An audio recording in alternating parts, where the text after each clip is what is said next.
Assalamualaikum warahmatullahi wabarakatuh. Halo anak-anak, bagaimana kabarnya? Semoga anak-anak semua dalam keadaan sehat ya. Bertemu kembali bersama Ustazah Angga di pembelajaran Bahasa Indonesia. Tema 3, benda di sekitarku. Oh iya anak-anak, tidak lupa Ustazah Anggra akan mengingatkan anak-anak untuk selalu mematuhi protokol kesehatan agar kita semua selalu sehat ya, yaitu dengan ingat 3M. 1. Menggunakan masker dengan benar. 2. Menjaga jarak, hindari kerumunan. 3. Mencuci tangan pakai sabun atau cairan pembersih tangan. Jangan lupa ya. Nah, sekarang sebelum kita mulai pembelajaran, Ustazah akan menyampaikan tujuan pembelajarannya. Dengan mengamati gambar tentang wujud benda, siswa dapat mengidentifikasi informasi yang terkait dengan wujud benda dengan tepat. Dengan melakukan pengamatan benda, siswa dapat mengelompokkan benda berdasarkan wujudnya dengan tepat. Dengan membuat kesimpulan, siswa dapat menuliskan pokok-pokok informasi yang berkaitan dengan konsep wujud benda dengan tepat. Nah, sekarang Ustazah akan mengajak anak-anak untuk mengingat materi minggu lalu. Apakah benda itu? Ada yang ingat tidak? Benda adalah segala sesuatu yang ada di alam dan ada wujudnya atau nyata. Benda dibagi menjadi dua, ada benda hidup seperti manusia, hewan, dan tumbuhan. Benda mati, padat, cair, dan gas. Nah, sekarang kita memasuki subtema 2, yaitu wujud benda. Setiap benda pasti memiliki wujud. Wujud benda ada 3, yaitu padat, cair, dan gas. Tas, buku, dan pensil berwujud padat. Minyak dan air berwujud cair. Gas hidrogen dalam balon berwujud gas. Dapatkah kamu menyebutkan contoh lainnya? Yang pertama, Ustazah akan menjelaskan mengenai benda padat. Anak-anak perhatikan dengan baik ya. Benda padat adalah suatu benda yang berbentuk padat, mempunyai struktur yang kuat, kaku, tidak mudah berubah bentuk dan volumenya. Anak-anak bisa memperhatikan contoh gambar di samping. Ada lemari, ada kursi, pensil, meja, ataupun rak. Nah, semua itu adalah contoh dari benda padat. Benda padat tidak mudah berubah bentuknya. Misalkan pensil, kita taruh di atas meja ataupun di bawah meja, bentuknya sama, dia tidak akan berubah. Yang kedua adalah benda cair. Benda cair adalah suatu benda yang berbentuk cair, mempunyai sifat mengalir, basah, bentuk tidak tetap, atau menyesuaikan tempat yang ditempatinya serta volumenya tetap. Anak-anak perhatikan contoh gambar di samping. Ada kopi, ada sirup marjan, ada susu kotak, ataupun aqua. Di sini semua adalah contoh dari benda cair. Benda cair sifatnya menyesuaikan tempat yang ditempatinya. Maksudnya apa ya? Anak-anak perhatikan gambar berikut. Isi air, jumlah air yang ada di sini itu jumlahnya sama. Tetapi ketika ditempatkan pada gelas, air akan menyerupai bentuk gelas. Ketika ditempatkan di sebuah mangkok, bentuknya akan menyerupai mangkok. Sedangkan jika diletakkan pada botol, bentuknya akan menyerupai botol. Jadi, bentuk benda cair adalah menyesuaikan tempat yang ditempatinya ya. Yang selanjutnya adalah benda gas. Benda gas adalah benda yang berbentuk gas dan mengisi ruang. Contohnya asap, angin, uap air, dan oksigen. Anak-anak bisa memperhatikan contoh yang ada di samping, balon, kemudian gas LPG yang sering kita temui di dapur kita. Ini sangat bermanfaat untuk membantu ibu kita memasak ya. Kemudian asap ataupun uap air. Semua ini adalah contoh benda gas. Benda gas Ada yang bisa terlihat dan ada yang tidak terlihat, tapi semuanya bisa kita rasakan.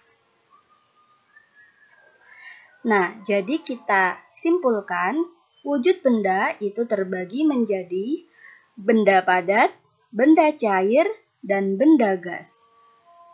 Berbagai macam wujud benda banyak kita temui di lingkungan rumah ataupun lingkungan sekolah. Anak-anak bisa melihat situasi yang ada pada gambar. Di dapur misalnya, banyak berbagai macam benda yang dapat kita temui. Ada benda padat, ada benda gas, kemudian ada benda cair, ya. Nah, sekarang amati lingkungan sekolahmu. Kamu tentu dapat menemukan benda padat, cair, dan gas. Tuliskan benda-benda tersebut dalam kotak berikut. Anak-anak menyalin di buku tulisnya. Mudah sekali kan? Selanjutnya adalah ciri-ciri benda. Adalah memiliki massa dan ruang. Massa adalah banyak dan berat yang terkandung dalam benda. Setiap benda memiliki massa yang tidak sama. Untuk mengetahui massa benda harus dengan ditimbang. Sedangkan ruang atau volume adalah ukuran ruang yang ditempati oleh benda. Benda yang kecil memiliki volume yang kecil dan benda yang besar memiliki volume yang besar. Nah, sekarang anak-anak coba perhatikan gambar berikut. Ada bola basket dan bola plastik. Yang di bawah ini adalah timbangan untuk mengukur massa kedua benda tersebut. Manakah yang lebih berat massanya ya, bola basket atau bola plastik?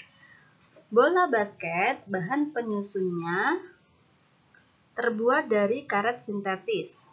Bola plastik terbuat dari plastik. Bola basket lebih berat daripada bola plastik. Banyaknya bahan penyusun yang terdapat dalam benda disebut massa.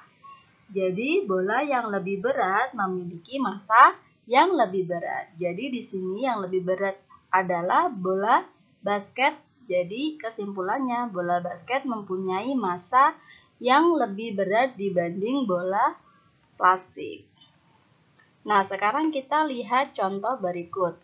Ada balok Y dan balok H. Yang di bawah apa namanya? Betul sekali, timbangan untuk mengukur massa benda. Manakah yang lebih berat massanya? Tentu saja balok Y yang lebih berat massanya. Yang kedua, ada gelas ukur yang berisi air dan ada yang tidak berisi air. Manakah yang lebih berat massanya? Tentu saja yang berisi air, massanya lebih berat. Nah, sekarang anak-anak perhatikan gambar yang di tengah. Ada botol yang berisi air namun setengah, tidak penuh. Kemudian di botol B ada botol yang berisi air penuh. Manakah yang lebih berat massa di antara kedua botol tersebut? Tentu saja yang lebih berat adalah botol B. Selanjutnya ada dua bola. Satunya mengembang dengan baik, satunya kempes. Manakah yang lebih berat massanya ya anak-anak? Tentu saja bola yang tidak kempes. Selanjutnya yang terakhir adalah ada 6 apel dan ada 1 buah semangka. Manakah yang lebih berat massanya? Ya, kedua buah ini memiliki massa yang sama berat. Jadi anak-anak dari contoh yang sudah Ustazah jelaskan bisa membedakan mana yang lebih berat, mana yang lebih ringan dan sama beratnya ya. Nah, sekarang Ustazah akan mengajak anak-anak untuk berdiskusi. Aneka wujud benda sebagai anugerah Tuhan. Benda diciptakan Tuhan dengan beraneka ragam wujudnya. Pernahkah kamu membayangkan jika wujud benda hanya satu? Apa yang akan terjadi? Setiap benda mempunyai sifat dan fungsinya masing-masing. Kamu telah mempelajari benda dan sifatnya. Nah, sekarang coba lengkapilah bagian berikut ini. Di sini adalah benda. Coba anak-anak kelompokkan berdasarkan wujudnya apa saja, sudah Ustazah jelaskan di awal. Kemudian sifat-sifat benda apa saja, kemudian anak-anak melengkapi dengan contohnya. Mudah sekali kan? Nah, sampai bertemu di pembelajaran berikutnya ya anak-anak. Semoga pembelajaran yang sudah Ustazah sampaikan, anak-anak dapat memahaminya dengan baik. Selamat belajar, tetap semangat. Wassalamualaikum warahmatullahi wabarakatuh.